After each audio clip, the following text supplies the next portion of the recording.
Assalamualaikum warahmatullahi wabarakatuh.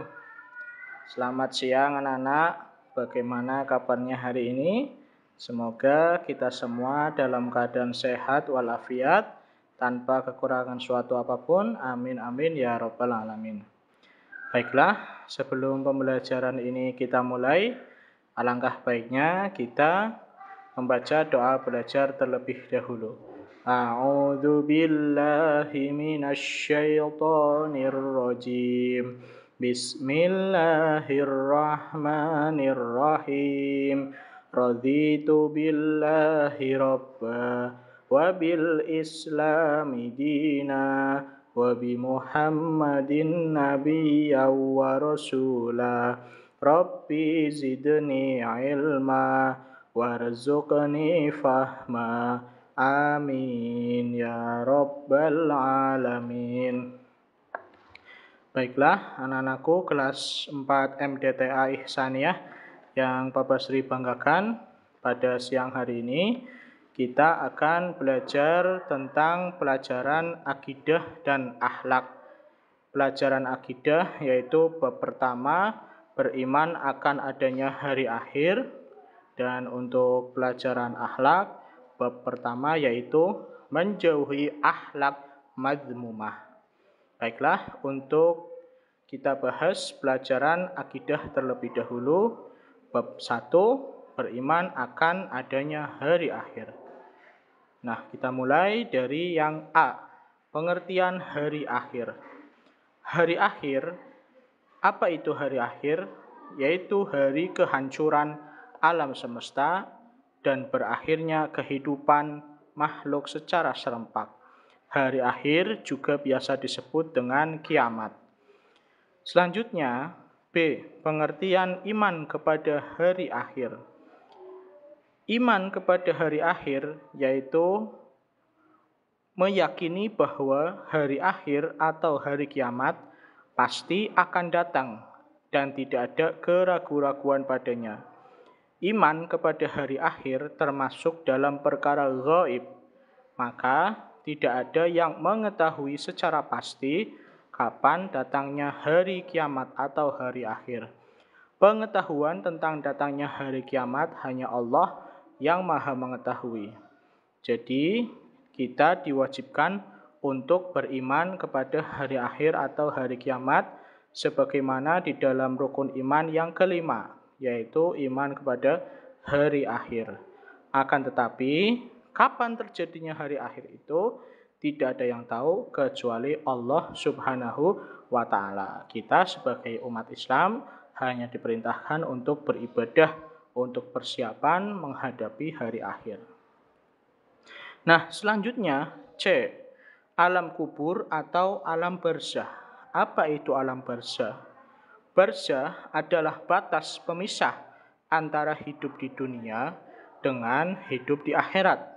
Kehidupan alam barzah diibaratkan seperti terminal tempat menantinya kendaraan. Nah, perumpamaan ini diartikan yaitu di tempat penantian ini berlaku kenikmatan atau siksa kubur.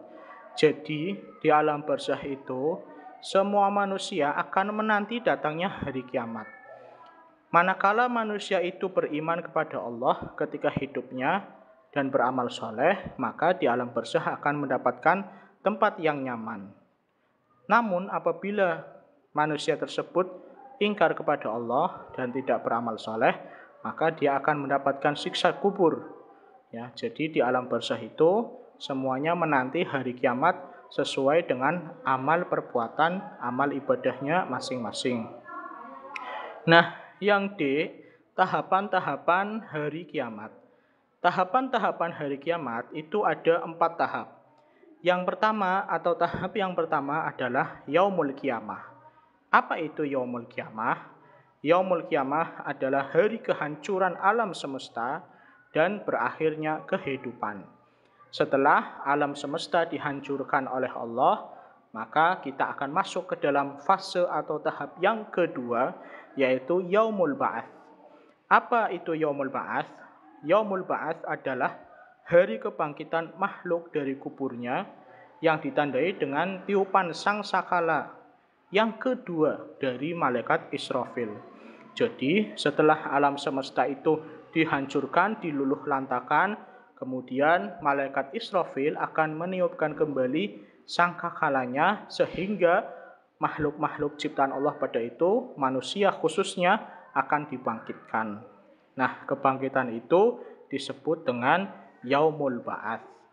Kemudian kita akan memasuki tahap atau fase selanjutnya, fase yang ketiga, yaitu Yaumul Hasyr.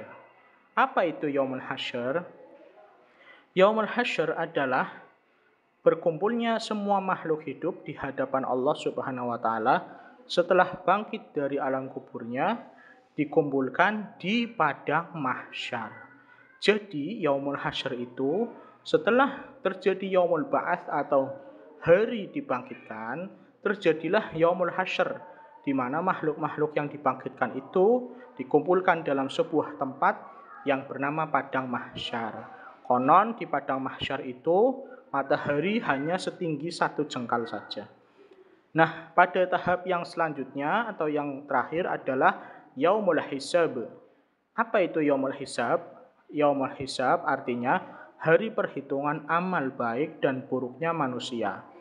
Nah, setelah manusia dikumpulkan di padang mahsyar, maka manusia akan mengalami yang namanya Yaumul Hisab atau hari perhitungan amal, di mana ketika manusia itu beramal baik, maka dia akan menerima buku catatannya dengan tangan kanan, dan ketika dia lebih banyak beramal buruk, maka dia akan menerima buku catatannya dengan tangan kiri.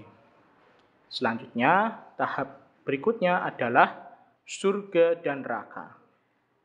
Nah, apa sih itu surga dan neraka? Surga dan neraka adalah dua makhluk Allah, dua ciptaan Allah. Kemudian apa itu surga? Nah, surga itu biasa disebut dengan jannah atau bahasa Arabnya adalah jannah, yang secara bahasa artinya taman. Sedangkan secara istilah syariat, jannah atau surga adalah sebuah tempat tinggal yang disediakan oleh Allah Subhanahu wa taala bagi orang-orang yang beriman dan bertakwa. Kemudian lawannya jannah atau surga adalah neraka. Apa itu neraka? Neraka dalam bahasa Arab sering disebut dengan an-nar. Nah, an-nar secara bahasa artinya adalah api. An-nar secara istilah adalah tempat tinggal yang disediakan oleh Allah Subhanahu wa taala sebagai balasan bagi manusia yang ingkar terhadap Allah Subhanahu wa taala. Di dalam an-nar banyak sekali siksaan-siksaan yang disediakan oleh Allah untuk hamba-hambanya yang ingkar, yang tidak beriman terhadap Allah Subhanahu wa taala.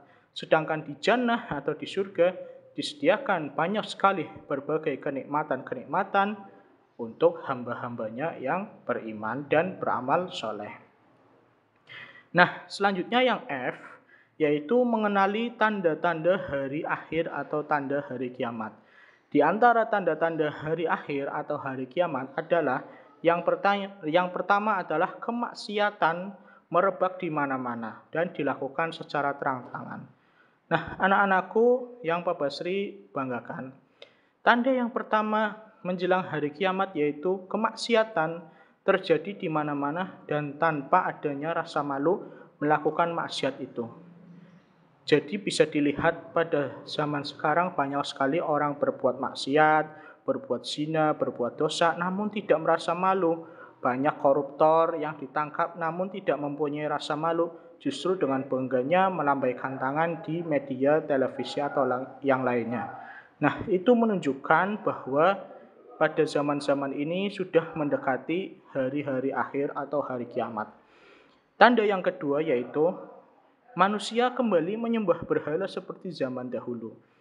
Jadi yang dimaksud menyembah berhala di sini adalah mereka mungkin kelihatannya menyembah Allah.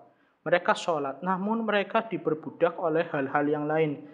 Jadi mereka juga masih mempertuhankan hal-hal selain Allah. Dan banyak juga yang nantinya akan menjadi ingkar terhadap Allah Subhanahu wa taala.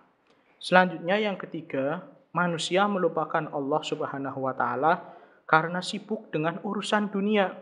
Jadi menjelang hari kiamat, manusianya itu sudah banyak yang lupa ibadah namun sibuk dengan urusan duniawiyah, mencari harta, mengumpul-ngumpulkan kekayaan, namun tidak pernah berinfak, tidak pernah bersedekah.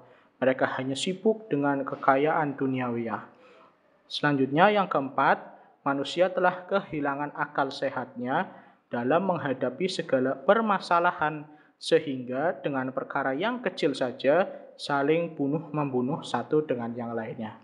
Anak-anakku yang Bapak Sri banggakan, tanda kiamat, tanda menjelang hari kiamat yang keempat adalah manusia pada saat itu bersifat sangat sensitif.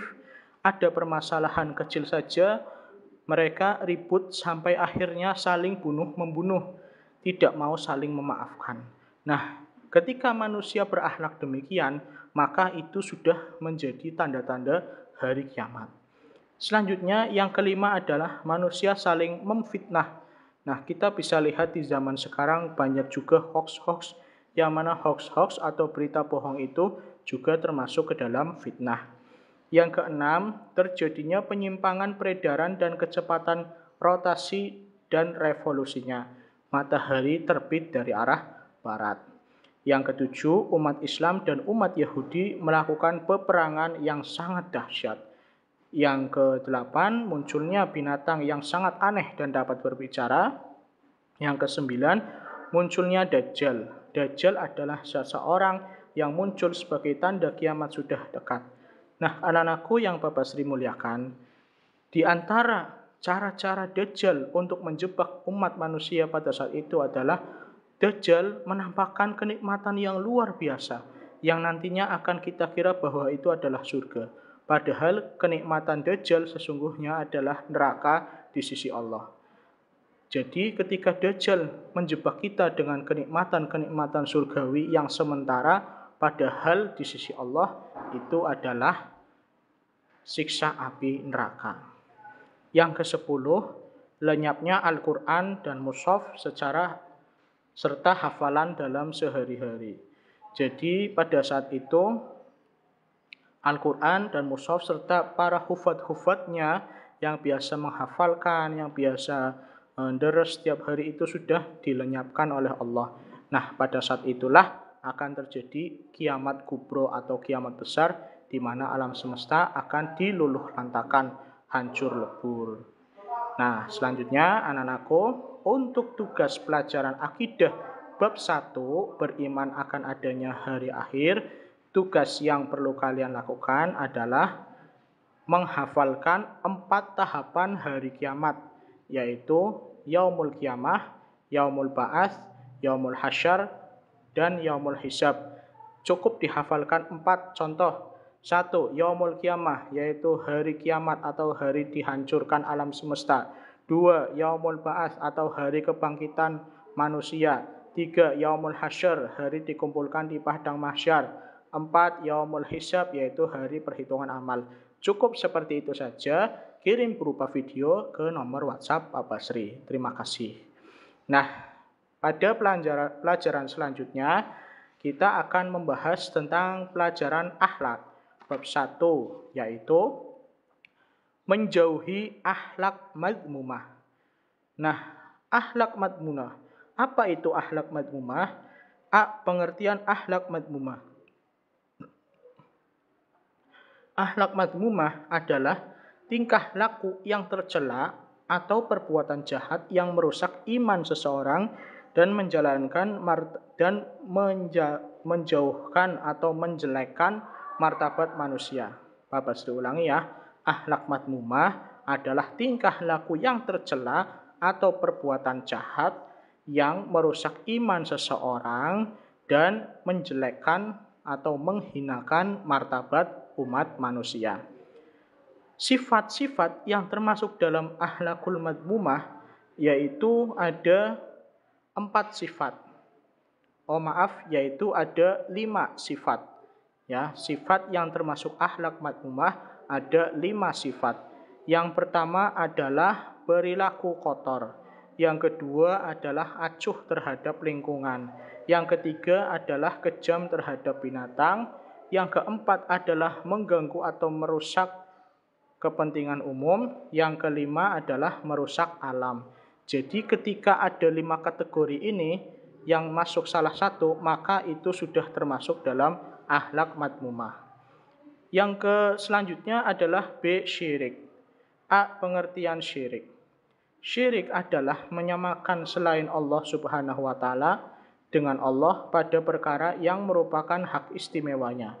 Syirik juga berarti mensejajarkan selain Allah dengan Allah dalam hal-hal yang merupakan kekhususan bagi Allah. Kekhususan bagi Allah meliputi 3 hal, yakni yang pertama adalah syirik ar-rububiyah. Syirik ar-rububiyah yaitu jika seseorang meyakini bahwa ada selain Allah yang bisa menciptakan, memberi rezeki, menghidupkan atau mematikan, dan yang lainnya dari sifat-sifat rububiyah. Orang-orang yang seperti ini keadaannya lebih sesat dan lebih jelek daripada orang-orang kafir terdahulu. Selanjutnya yang kedua adalah syirik uluhiyah. Syirik di dalam uluhiyah yaitu syirik yang seseorang meyakini bahwa ada Tuhan selain Allah yang berhak untuk disembahi, berhak untuk mendapatkan sifat-sifat ubudiyah atau harus diibadahi, yang mana Allah Subhanahu wa Ta'ala dalam berbagai tempat dalam kitab sucinya menyeru kepada hambanya agar tidak menyembah atau beribadah kecuali hanya kepada Allah Subhanahu wa Ta'ala. Firman Allah di dalam surat Al-Baqarah ayat 21 yang berbunyi, Bismillahirrahmanirrahim. Ya ayyuhan nasu ubudu rabbakumul ladzi khalaqakum walladzina min qablikum la'allakum tattaqun.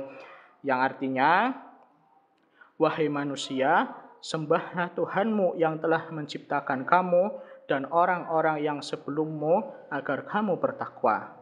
Perintah Allah dalam ayat ini agar semua manusia beribadah hanya kepada Allah Subhanahu wa Ta'ala. Selanjutnya yang ketiga adalah syirik di dalam asma wa sifat, yaitu kalau seseorang yang mensifati sebagian makhluk Allah dengan sebagian sifat-sifat Allah yang khusus baginya. Contoh yaitu seperti meyakini bahwa ada makhluk Allah yang mengetahui perkara-perkara ghaib. Sebagaimana di dalam Al-Quran, Alimul ghaibi fala yudhiru ala ghaibihi ahada, yang artinya dia adalah Tuhan yang mengetahui ghaib, maka dia tidak memperlihatkan kepada seorang pun tentang yang ghaib itu. Quran Surah Al-Jin ayat 26. Nah, demikianlah untuk pelajaran akhlak kali ini. Untuk pelajaran akhlak tidak ada tugas ya anak-anak. Jadi selesai sudah pertemuan pada hari ini, yaitu pelajaran akidah dan pelajaran akhlak. Tugas untuk akidah tadi sudah Bapak Sri jelaskan. Demikian yang bisa Bapak Sri sampaikan. Apabila ada kata-kata Bapak Sri yang salah, Bapak Sri mohon maaf yang sebesar-besarnya. Wallahul muwaffiq ila aqwamit thoriq. Wassalamualaikum warahmatullahi wabarakatuh.